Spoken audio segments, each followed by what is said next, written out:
بسم اللہ الرحمن الرحیم۔ تفسیر ہدایت القرآن جلد 1 سورۃ آل عمران، ریکارڈنگ نمبر 18، صفحہ نمبر 469۔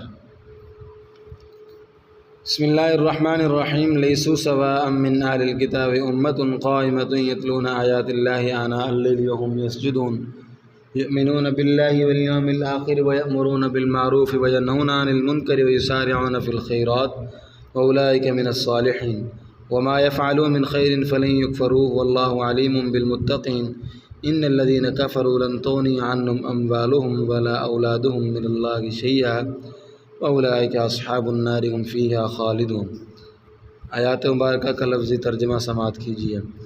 لیسوا سواء من اہل الکتاب امۃ قائمۃ یتلون آیات اللہ، نہیں وہ اہل کتاب یکساں برابر اہل کتاب میں سے ایک جماعت نماز میں کھڑی رہنے والی ہے، پڑھتے ہیں وہ اللہ کی آیتیں آناء اللیل وهم یسجدون، رات کے اوقات میں اور وہ سجدے کرتے ہیں۔ یؤمنون باللہ والیوم الآخر ویأمرون بالمعروف وینہون عن المنکر، یقین رکھتے ہیں وہ اللہ پر اور قیامت کے دن پر، اور حکم دیتے ہیں نیکی کے کاموں کا اور روکتے ہیں برائیوں سے۔ ویسارعون فی الخیرات واولئک من الصالحین، اور دوڑتے ہیں نیک کاموں میں اور وہ لوگ نیکیوں میں سے ہیں جو کرتے ہیں۔ اور وما یفعلوا من خیر فلن یکفروہ، اور جو کرتے ہیں وہ کوئی بھی نیک کام تو ہرگز ناشکری نہیں کیے جائیں گے وہ اس کے۔ واللہ علیم بالمتقین، اور اللہ تعالیٰ خوب جانتے ہیں پرہیزگاروں کو۔ ان الذین کفروا لن تغنی عنہم اموالہم ولا اولادہم من اللہ شیئا، بے شک جنہوں نے انکار کیا ہرگز نہیں ہٹائیں گے ان سے ان کے اموال اور نہ ان کی اولاد اللہ کے عذاب سے ذرہ بھی۔ واولئک اصحاب النار هم فیہا خالدون، اور وہ لوگ دوزخ والے ہیں وہ اس میں ہمیشہ رہنے والے ہیں۔ مختصر ترکیب: امت مبتدا مؤخر ہے، آنا انی کی جمع، انیون کی جمع وقت۔ ایمان لانے والے اہل کتاب کے احوال۔ حد اطاعت سے باہر نکل جانے والے فاسق یہودیوں کے تذکرہ کے بعد ایمان لانے والے اہل کتاب کا حال بیان فرماتے ہیں۔ دونوں کے احوال میں موازنہ کریں، ایمان کی برکت سے ان کی زندگی کیسی سنور گئی۔ ارشاد فرماتے ہیں سب یہودی یکساں نہیں ہیں، ان میں فاسق بھی ہیں تو حق شناس بھی ہیں۔ یہی لوگ نبی صلی اللہ علیہ وسلم پر ایمان لائے ہیں۔ مفسرین نے ان کے نام لکھے ہیں: حضرات عبداللہ بن سلام، ثعلبہ بن سعید، اسید بن سعید اور اسد بن سعید رضی اللہ عنہم۔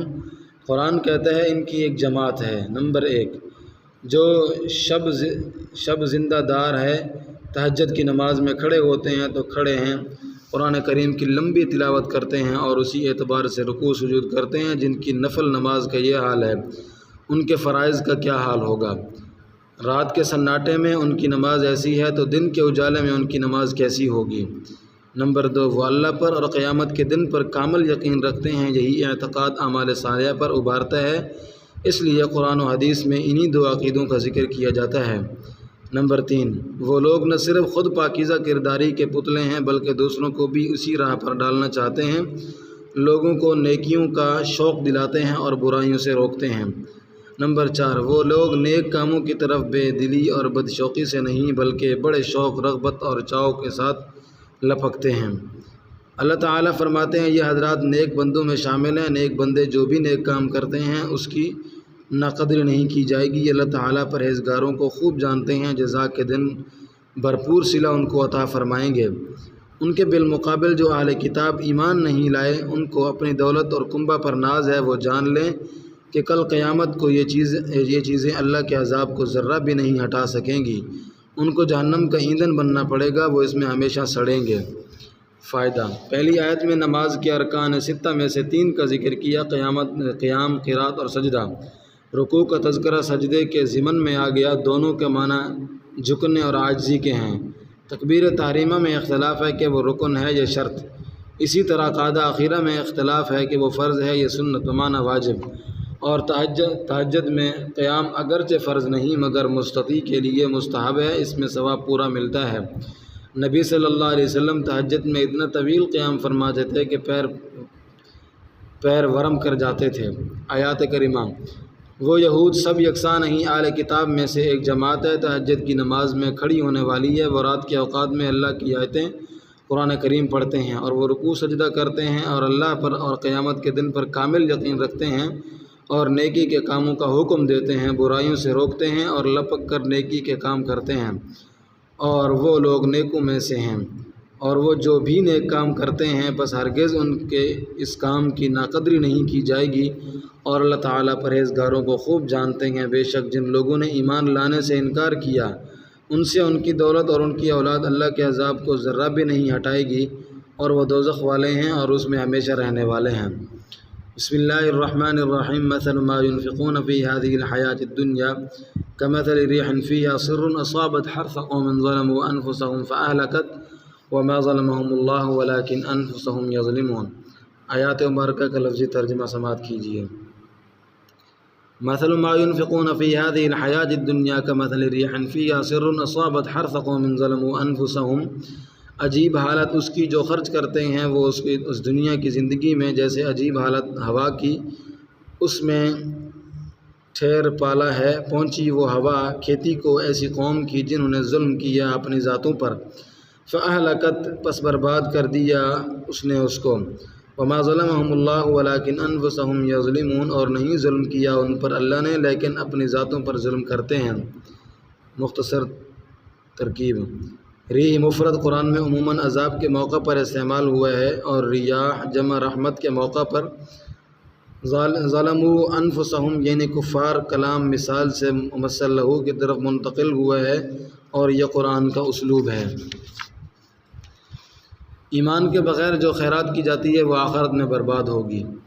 اب ایک آیت میں ایک سوال کا جواب ہے۔ فرمایا تھا کہ جو اہل کتاب نبی صلی اللہ علیہ وسلم پر ایمان نہیں لائے ان کی دولت آخرت میں ان کے کچھ کام نہیں آئے گی۔ اس پر سوال ہوا کہ یہودی، عیسائی اور ہندو بہت سے رفاہی اور خدمت خلق کے کام کرتے ہیں، بس کیا یہ نیک کام بھی آخرت میں ان کے کام نہیں آئیں گے؟ اس آیت میں اس کا جواب ہے کہ ایمان کے بغیر کیا ہوا ان کا یہ نیک کام آخرت میں برباد ہوگا، اس کا کوئی صلہ ان کو نہیں ملے گا۔ اس کو ایک آسان اور عام فہم مثال سے سمجھاتے ہیں۔ ایک شخص نے کھیت بویا، کھیتی لہلہانے لگی، کسان اس کو دیکھ کر خوش ہوتا ہے اور اس سے بہت کچھ امیدیں باندھتا ہے، پھر اچانک پالا پڑتا ہے اور کھیت جل کر خاک ہو جاتا ہے اور وہ کھیتی کی تباہی پر کف افسوس ملتا رہ جاتا ہے۔ اسی طرح جو لوگ اپنی جانوں پر ظلم کرتے ہیں، کفر و شرک میں مبتلا ہیں، وہ خیرات اور دان پن کرتے ہیں، قیامت کے دن ان کا کفر و شرک ان کے نیک عمل کو برباد کر دے گا اور آخرت میں تہی دامن رہ جائیں گے، کیونکہ گری بغیر مونگ پھلی کی مارکیٹ میں کوئی قیمت نہیں ملتی۔ اور یہ ان پر اللہ کا ظلم نہیں بلکہ انہوں نے خود اپنے پیروں پر کلہاڑی ماری کہ ایمان نہیں لائے۔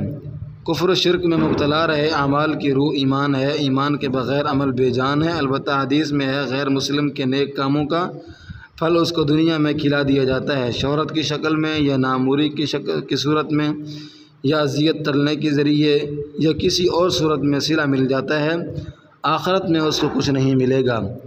آیت پاک۔ وہ لوگ اہل کتاب اس دنیاوی زندگی میں جو خرچ کرتے ہیں اس کی مثال ایسی ہے جیسے ہوا میں پالا ہو، وہ کسی ایسی قوم کی کھیتی کو پہنچے جنہوں نے اپنے اوپر ظلم کیا یعنی کفر کیا، بات مثال سے ممثل لہو کی طرف منتقل ہو گئی، بس وہ ہوا اس کھیتی کو برباد کر دے، اور اس پر اللہ نے ظلم نہیں کیا کہ ان کو ان کے نیک عمل کا صلہ نہیں دیا، بلکہ وہ اپنی ذاتوں پر ظلم کرتے ہیں کہ ایمان نہیں لائے اور بے ایمانی کے ساتھ خیرات کرتے ہیں، ایسی خیرات کا انجام یہی ہوگا۔